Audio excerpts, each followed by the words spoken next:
Qiang Jin Jiu. Book 1, I Was an Outcast Liege. Chapter 44, Night Talk. That may be so. Xiao Qiye lowered his eyes, but the one directly connected to the success or failure on the front line was Shen Wei. The expression in his eyes looked particularly tender and loving when he lowered them this way. The brilliance from earlier had yet to dissipate. It shimmered in his eyes, like fireflies in the night. Shen Zequan looked at him for a moment and said, "The Ministry of War has no personnel transfer these years. You can investigate if you want to." Xiao Qiye said, "I won't stop you." "Of course you won't." Shen Zequan shifted his gaze back to the book. "Because you want to investigate it, too." The most obvious suspect should have been the Hua clan, but Shen Wei was already a tainted blade. There are thousands of simpler ways to dispose of him. Involving too many people would only just make it easier to leave behind a trail that could be used against them. "You killed Ji Lei, no?" Xiao Qiye smiled. "He should have given you plenty of information. There is no fun in hiding it away, is there? Lay it out on the table so that we can speculate together. I know everything you have said, yet what I'll be saying is known only to me." Shen Zequan extracted his hand bit by bit. "It's really too unfair of a trade." Xiao Qiye thought for a moment, then said, "How about this then? We'll do a one-for-one exchange." "Sure." Shen Zequan said, "You go first." Making use of his height, Xiao Qiye barricaded Shen Zequan at the side of the bookshelf and raised a hand to flip through the pages at random. He said, "Don't you know the rules? Secrets have to be spoken quietly." Shen Zequan leaned forward and said, "Spoken quietly, not while sticking together. What if the walls have ears?" Xiao Qiye put the book back, propped up his arm and smiled at him. "After all, I've only just bought this compound. I have yet to acquaint myself with it that well. It's better to exercise caution." "Second young master Xiao," Shen Zequan looked at the book. "You truly are despicable." "That's right." Xiao Qiye said, "But what can you do?" "All right, I'm going to start." Shen Zequan waited for a moment but did not hear any sound. The moment he turned his head, he realized that Xiao Qiye was still looking at him. It was only when both men were almost breathing each other's air that Xiao Qiye spoke. Shen Wei didn't set himself on fire. The fire at the Prince of Ji Unseen Manor was set by the Jin Yue. The one who went there with the orders was Ji Lei. "You know that, right?" "Yes." Shen Zequan said calmly. "It's no secret." "Then, do you know the real reason for the fall of the Duan province?" Xiao Qiye asked. Shen Zequan could not turn his eyes away. He could not even take his time to ponder over it. Because the instant he could not keep up with Xiao Qiye's train of thought, he would easily fall into the other party's trap. Shen Zequan said, "When the Hashi River was attacked, Shen Wei ordered the Duan province garrison troops to retreat, leaving behind the heir apparent, Shen Zhuji, to head over to Hashi River to provide support. Shen Zhuji was cut from the same cloth as his old man. He abandoned the Hashi River soldiers and took his own personal guards to flee right before the battle, but he was dragged through the public road to his death on the same day itself by the Biancha cavalry. With Shen Zhuji's death, the morale of the soldiers at the Hashi River took a beating. After the soldiers were massacred, Duan province no longer had any military forces to stand before them." "That's right." Xiao Qiye said, "But there's one thing you don't know. While Shen Zhuji was still alive, he worked with Shen Wei to strangle the commander of the Duan province garrison troops, Tan Tai Long, to death." "Tan Tai Long? Tan Tai who?" No wonder Tan Tai who said that his own brother had been in the Hashi sinkhole, too. Shen Zequan frowned and asked, "Strangled to death?" "Because Tan Tai Long insisted on deploying troops to meet the enemy head-on. He repeatedly contradicted Shen Wei in public. After Shen Wei's withdrawal order was issued, Tan Tai Long defied the command and refused to obey. So, Shen Wei pretended to make amends with wine. After the drink, he joined forces with Shen Zhuji to strangle Tan Tai Long to death in his room. Xiao Qiye paused. Lao Hu doesn't know. He thought Tan Tai Long was killed in battle. And this is the first matter and I'm telling it to you. Your turn. Shen Zequan quickly sorted out his thoughts and said, Shen Wei was a participant in the struggle for the throne and carried out assassinations for the Empress Dowager. Afterward, he was closely watched by the Empress Dowager. Sensing danger, he bribed Pan Rugui and went to Zongbo. One mustn't lay a hand on one's watchdog. Xiao Qiye said. Under normal situations, the Hua clan would not choose this kind of risky way to take down Shen Wei. There is no benefit to the Empress Dowager, who is already in control of the Great Zhou's administration and governmental affairs. The demand for money after the battle far exceeded the availability of funds in the Great Zhou's treasury. The Empress Dowager still wants to be the Grand Emperor behind the screen. Doing so would be detrimental to herself. Shen Wei wasn't worth the price. Shen Zequan gave a slight nod of his head and said, so whatever Ji Lei said might not necessarily be entirely right, because he himself was just a pawn, too. If you want to investigate this matter, you have to start from the Ministry of War, which could lead you either way to the top or bottom. Xiao Qiye said, I'll investigate the top. You investigate the bottom.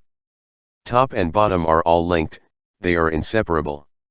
It was only when Shen Zequan spoke to this point that he realized that Xiao Qiye was making a pass at him.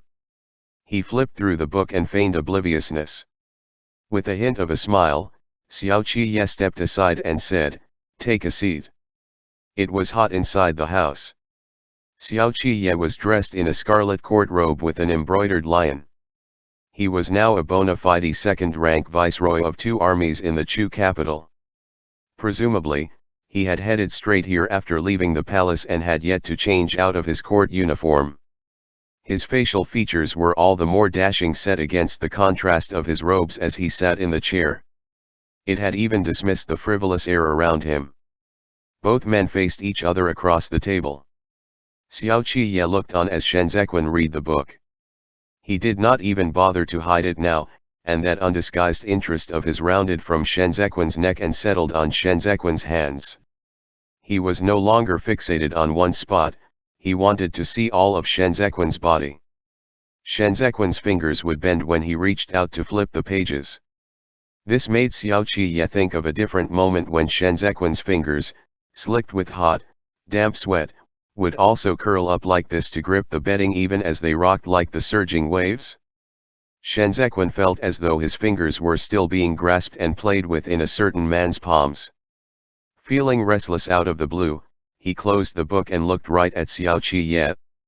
Xiao Qiye asked, Shen Zequan slightly clasped his fingers together and said with a curve of his lips, the Imperial Army is bogged down with tasks lately. I'm afraid you won't have the time to investigate other matters. Xiao Qiye twirled his thumb ring around and said, being busy is just temporary. If the Jin Wei have the time to spare, they can share our Imperial Army's worries and help with our problems. I'm just a mere soldier. I have no official post nor do I enjoy the trust and favor of the Emperor. How could I command the Jin Wei? Shen Zequan leaned back slightly against the back of the chair. The Imperial Army has to manage patrols in the Chu capital, as well as private cases of the Imperial Court. They have to be prudent in everything they do, while the Viceroy has to go to great pains and expend great effort. It isn't easy. Xiao Qiye was truly busy now that he had suppressed the Jin Wei. He could read the provocation in Shen Zequan's words. So, he laced his fingers together, set them right before Shen Zequan and said with certainty, you want to create trouble for me. An eye for an eye. Shen Zequan said mildly. You intercepted all my duties, thereby giving me free time. Naturally, I have to thank you properly. There are so many ways to express your thanks. Why not choose one that would delight everyone? Xiao Qiye said, looks like you indeed have friends in the 6 ministries. Having money at home is not as good as having friends in the imperial court. My friend told me something. I guess you'd be interested in it, too. Shenzhen said. Xiao Qi stared at him and said, I'm all ears. But Shenzhen surveyed the study and said, come to think of it, it's a pity that I have yet to meet this unpolished jade Yuanzhou, Yao Wenyu. Are you on good terms with him? Xiao Qi said, a passing acquaintance. He can't be compared to you. The Yao clan is on the decline, yet they still stand amongst the 8 great clans. It's inevitable that there would be people who can't accept this. Shenzhen said, Yao Wenyu is Secretariat Elder Hai's pupil, yet he doesn't join the imperial court as an official. This is just like throwing away his weapon to let others slaughter him as they please. Xiao Qi said, even though the Yao clan seems to be on the decline on the surface, the remnants of power and prestige accumulated over 3 reigns are still there. Yao Wenyu might be a refined man of leisure, but he is by no means a fool. Who would want to mess with the Yao clan? Shenzhen put on a contemplative expression and said, how would I know about that? Xiao Qi fell silent, but he reacted quickly and said, you aren't that generous a person. By going out of your way to give me news, you've instead made me uneasy, Lanzhou. We are going to investigate the case together. Anything I can help with, I'll not decline to. Shenzhen said, it's only when I saw you on good terms with the Yao clan that I remembered this. The 8 great clans have stood tall for a very long time. Seeing how powerful and mighty you are now, wouldn't it only to be expected that they would be scheming something? If the Yao clan isn't willing to associate with them, then they would inevitably become the target of their ire. Xiao Qi took over command of the 8 great training divisions and upset the 8 great clans' military power. All along, the 8 great training divisions were the 8 great clans' assets for contingency purposes that circled around the Chu capital. Losing an official post was nothing, they still had the younger generations at home to replace them. But losing the 8 great training divisions meant that they would fall under the control of others for real. It was one thing for them to mutually contain one another, and another to be controlled by Xiao Qi. As the saying goes, it's a general truism of the world that anything long divided will surely unite, and anything long united will surely divide. And now, Xiao Qi was the common foe that the 8 great clans had to reunite again to deal with. What Shenzhen had said was not wrong, but Xiao Qi could still smell something suspicious about these seemingly honest words. Xiao Qi said without batting an eyelid, the threat I pose to them hasn't reached that extent yet. The permanent solution would be to nip it in the bud. You have already displayed your abilities during the autumn hunt. Pretending that nothing had happened now is merely deceiving yourself, much like plugging your ears while stealing a bell, Shenzhen said. Xiao Qi suddenly asked, who's your friend? Shenzhen smiled at him and said, even if I tell you the truth, would you dare to believe it? Xiao Qi stared restlessly at Shenzhen. He wouldn't believe him. Shenzhen was good at bewitching others. Every word he said while he was sober was a complicated mixture of truths and lies. This man was so difficult to deal with that Xiao Qi even felt that he was much easier to talk to in bed. I'll ferret him out. Xiao Qi leaned closer to him. You only need to expose your trail, and you won't be able to escape my eyes. You are already about to be unable to fend for yourself. Shenzhen said cheerfully. You'd best think of a way first to ride out this storm safely. To think your heart doesn't even ache for me at all. Xiao Qi suddenly made a switch away from his solemn expression. One night together as husband and wife is affection for 100 more. Lanzhou, you are too callous. Shenzhen imitated his previous words and said, that's right. But what can you do? Xiao Qi sat down and propped up his leg again. Reclining back against the chair, he pondered for a moment and said, this matter is an easy one to resolve. It's not really that big of a deal. I'll have to thank you for your reminder tonight. That's really too kind of you. Shenzhen said. 100 taels will do. No money. Xiao Qi dragged out his words. My annual salary as a second-rank official is only 150 taels. But even without money, I can use something else in exchange. This second young master will warm your bed for you. Then forget it. Shenzequan smiled politely. I'm used to sleeping alone. I don't need someone to warm my bed. Habits can be changed. Xiao Qiye lifted his fingers to his nose to take a sniff. Casting a sidelong glance at him, he jested, "Are you getting used to sniffing my handkerchief so far?" Caught off guard, Shenzequan clenched his hands, leaving red marks on his fingertips. Xiao Qiye sized up the beauty under the lantern. He looked as the latter forcibly braced himself to put on a calm front, then at his reddened fingertips. Finally, he pointed to his own ear and said in a wicked tone, "Lanzo, you're blushing." End chapter. Qiang Jin Jiu. Book 1, I Was an Outcast Liege. Chapter 45, Blade. Blushing. Shenzequan's heart was originally as still as deep waters, but at this moment, even he was shaken by that word. Xiao Qiye's handkerchief, which was laying in his sleeve pocket, was like a fire that had been stuffed within. It inexplicably obeyed Xiao Qiye's commands and sent the flames burning all the way up to his ears. He knew that the slight redness flushed on the snowy paleness of his skin was particularly striking. Even if he denied it, it would convince no one.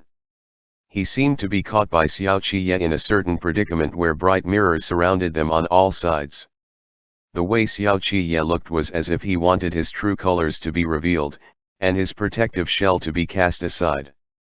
Shenzequan licked his lips to get rid of the troubling dryness in it.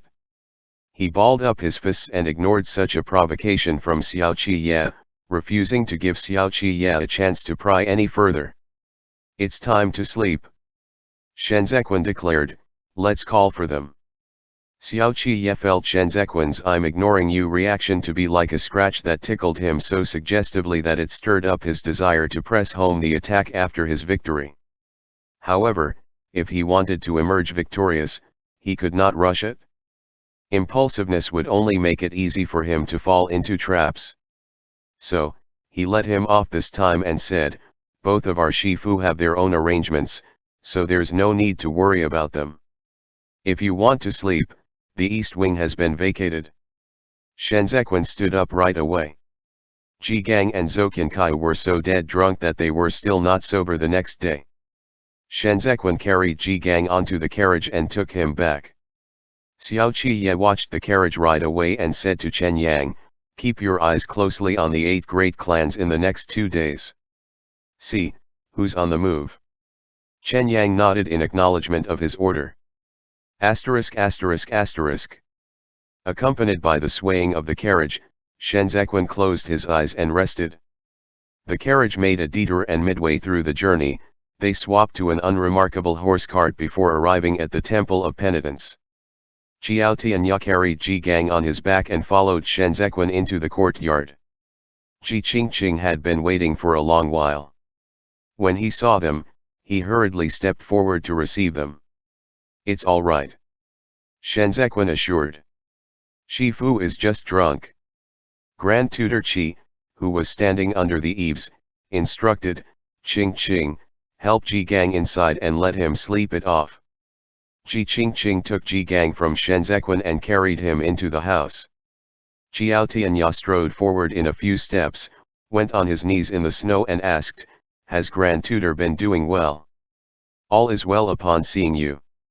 Grand Tutor Qi lifted his hand and said, "Now that you have already changed your name to Qiao Tianya, that self-selling contract is no longer of any use, yet you are still willing to stay for that bit of sentiment.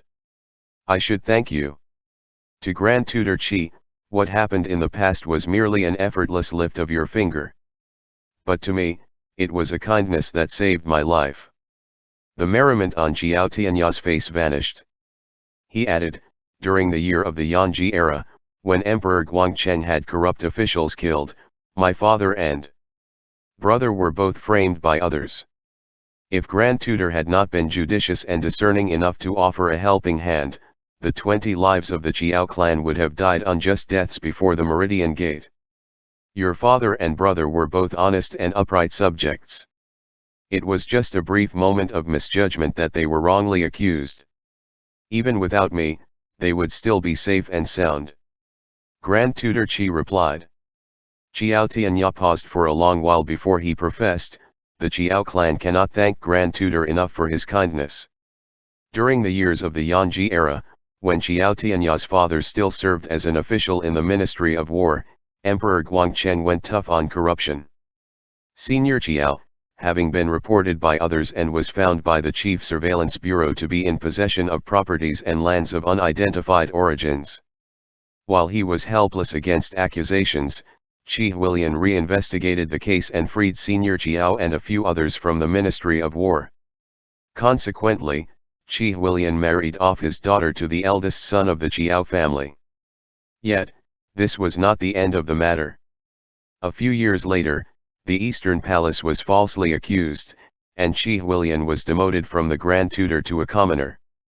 The same time when he followed the Crown Prince into the Temple of Penitence, Senior Qiao defected to the Empress Dowager side.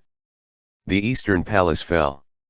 Empress Dowager Hua had its remnants thoroughly investigated using Pan Rugui's authority of office in endorsing memorials and Emperor Guangqing's name. As a result, Senior Qiao was thrown into prison again. This time, without Grand Tutor Qi as his guarantor, both he and his eldest son were beheaded. The rest of the Qiao household were banished to Suotian Pass. Qi Huilian's daughter died on the way. She was Qiao Tianya's eldest sister-in-law. Let us not bring up the past. Grand Tutor Qi tugged on his snow-white hair and spoke, it was not easy for you to be freed of the slave status. But you must think it through, once you become subjected to Lanzhou, it will be a lifelong commitment. You will no longer be in control of your life or death. Qiao Tianya's hair fluttered in the wind, his smile was unruly and unrestrained. He said, Grand Tutor, I already have no home to return to. In this lifetime, I've repeatedly received favors from both you and eldest sister-in-law. These were originally sinful debts that I had no way of repaying. Now that I can be of use, I shall dedicate my life to Master. Qiao Sanjiu died with eldest sister-in-law in the Qiang Commandery. The Qiao Tianya of today is merely a blade. There is no life nor death, let alone freedom, in a blade. Since this is a dark time when evil powers hang over us like overcast clouds that make the road you walk difficult, then pull out this blade that is myself and use it as you please. Grand Tutor Qi slowly walked out. Holding the pillar for support, he looked towards Shenzhequan and said, Lanzhou, this year is about to end. Teacher has yet to give you a gift for your coming of age. Shenzhequan's sleeves were blown apart by the breeze. He had a feeling of what was to come. Grand Tutor Qi said, you can face everything head-on by yourself now. But this road will be long, killing the sworn enemies, demolishing the 8 great clans, overturning the past trials, and bringing peace to Zhongbo. None of it is easy. Ji Gang will give you a blade, so will I receive it well. Flurries of snow drifted down in the inner court. Shenzhequan lowered his head and let Grand Tutor Qi lay cold fingers on top of his hair. Ji Gang woke up when it was time for dinner. He had some congee before he called Shenzhequan into the house. Do you still remember the sword I mentioned to you the last time? It was delivered last night. It's been on my mind since then. Ji Gang shifted aside the shelf inside the house to reveal a sword stand in the back. The first time Shenzhequan saw this sword, his heart stirred. He could no longer move his eyes away from it. Ji Lei cannot use it. Ji Gang used a clean handkerchief to wipe at the blade's edge slowly, but this sword suits you very well. I had someone reforge the sheath. Its past name cannot be used anymore, so you should give it another name yourself. Still engrossed in the sword's luster, Shenzhequan studied it with fascination. The straight sword of almost 3 7/10 chi meant that its unsheathing had to be sufficiently fast. Its width of 2 fingers would make best for swift attacks, especially easy to maneuver. The hilt was made of sandalwood and was also newly forged. There was no decorative carving on it. Only the top was plated in gold with a white pearl embedded within. This was an excellent blade that had been thoroughly tempered. Even after having been shelved and forgotten for so long, it still cut an imposing, grim presence when unsheathed. It was as if it were immersed in the clear waters of autumn. Not only was it pristine and untainted, but it also carried with it an air of solitary haughtiness. Shifu has recently been pondering over a matter. It was only when I saw second young master Xiao last night that I realized I have been too inflexible in my teachings, that you have become a little too overcautious and hesitant. Ji Gang laid down the handkerchief and said, once you wield this sword, even second young master Xiao's longly blade will not be able to match its speed. The sandalwood hilt is sufficiently light and will allow you to be more agile. Of all martial arts in this world, speed is the only thing that cannot be defeated. This is my father's beloved sword.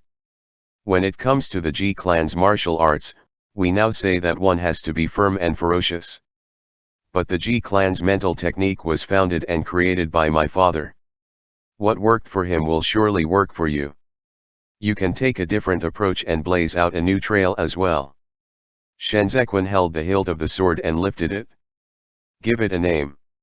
Ji Gang retreated several steps aside. Shenzequan held it lovingly, unwilling to let go, as he asked, Shifu would give me a sword of this caliber. Ji Gang laughed heartily and said, Shifu prefer boxing. I don't like using sword. This sword would be wasted if I didn't give it to you. Shenzequan thought for a while, then said, then I shall change its name to Yang Shan Shui. ******. In the evening, Grand Tutor Qi sat on his heels across the table. He wrote down the surnames of all the 8 great clans on a piece of paper. It will soon be the feast of 100 officials. The 4 great generals will soon be reunited and the regional officials will be returning as well. Letting the ink dry, Grand Tutor Qi spoke, with the ascension of the new emperor, there will surely be surveillance next year. This matter is of utmost importance and is tied to the political stability during the year of Xianyang. Everyone will use the feast of 100 officials and the annual leave as an opportunity to reassess the situation in court. If Empress Dowager wants to stage a comeback and return to power, she will definitely not let this opportunity slip by. After the death of Hua Saiqian, the Empress Dowager has been restrained inside the palace and has not shown her face since. The younger generation of the Hua clan has been demoted and banished. If she wants to make a move now, she could only use external help. Shenzequan furrowed his brows. But with the failing precedence of Shiguan, who would still dare to act rashly and be the Empress Dowager's accomplice? Cowardly rats will not achieve greatness. All collaborations in this world are motivated by mutual benefits. As long as the Empress Dowager still holds the bargaining chips, why would she worry about finding a new ship to board?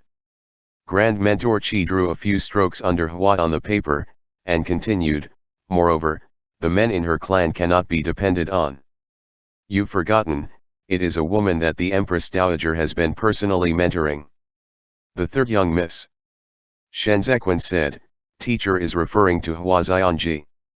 Given the height of her favors while Emperor Xian was still alive, third young Miss Hua was going to be conferred the title of Princess of Great Zhou. Grand Tutor Qi said, but she eventually did not become the Princess of Great Zhou. It was not because Emperor Xian was stingy but because the Empress Dowager would not allow it. Shenzequan sipped a mouthful of tea and contemplated for a moment. Swallowing the tea, he said, I understand now. Then let us hear your thoughts on it. Shenzequan propped his arm on his knee and said, if Hua Xianji had become the Princess of Great Zhou, then her marriage would be out of the Empress Dowager's hands. The marriage of a princess is a state affair, subject to the discretionary choice of the emperor and the court officials. But if she remains as the third young Miss Hua, then only the Empress Dowager has a say in whom she will be married off to. In that case, teacher, does the Empress Dowager want to marry her off? If the mountain does not come to me, then I will go to the mountain. Grand Tutor Qi dipped his brush in ink. The Empress Dowager has forsaken a chariot to save the general. Losing Shiguan means that she has lost control of military power in the Chu capital, but if Hua Xianji marries Xiao Qi, then this matter will be easily resolved. Shenzequan lightly tapped on his teacup. Holding the cup, he lowered his eyes and said, "This is harder than ascending the heavens. Second young master Xiao will never hand over his power. I have heard that Hua Xianji's beauty could make an entire city swoon. There is no guarantee that second young master Xiao would not change his mind if lust overcomes him."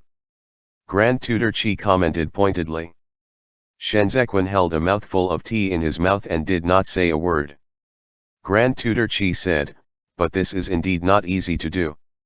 Even if second young master Xiao had the heart to do so, Xiao Jiming would not sit idly and let him. The Hua clan and the Xiao clan are like fire and water who cannot mix. There is no reason to bury the hatchet and make peace when the advantage is on their side." Shenzequan gave it some thought and said, "Losing military power but having the central administration in his control is a good choice as well. But at this time, there are barely any exceptional up-and-coming officials. Hai Lianji still heads the Grand Secretariat, and the Empress Dowager cannot lower Hua Xianji's status and have her become a concubine. Then, there is no other fitting candidate for a groom in all of the Chu capital. If there isn't any in Chu capital, she would look elsewhere." Grand Tutor Qi wrote the word Qidong and said, "Liege won't do, but there is still an opportunity in Qidong.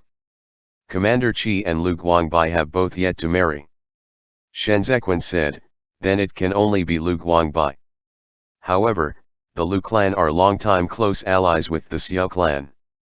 Theirs is by no means a relationship one can drive a wedge between overnight. Why didn't you put your guess on the Qi clan?"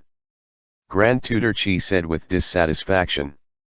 "Other than Qizuyan, the Qi clan still has one more person." "It can't be." Shenzequan looked astonished.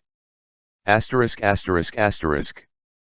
A few days later, Xiao Qi accompanied Liege hung outside the city to welcome the two Qidong commanders-in-chief. Lu Guangbai returned with him. On the way, he removed his helmet and said, "I heard some news during the journey. Do you know about it?" Xiao Qi spurred his horse forward and asked, "What?"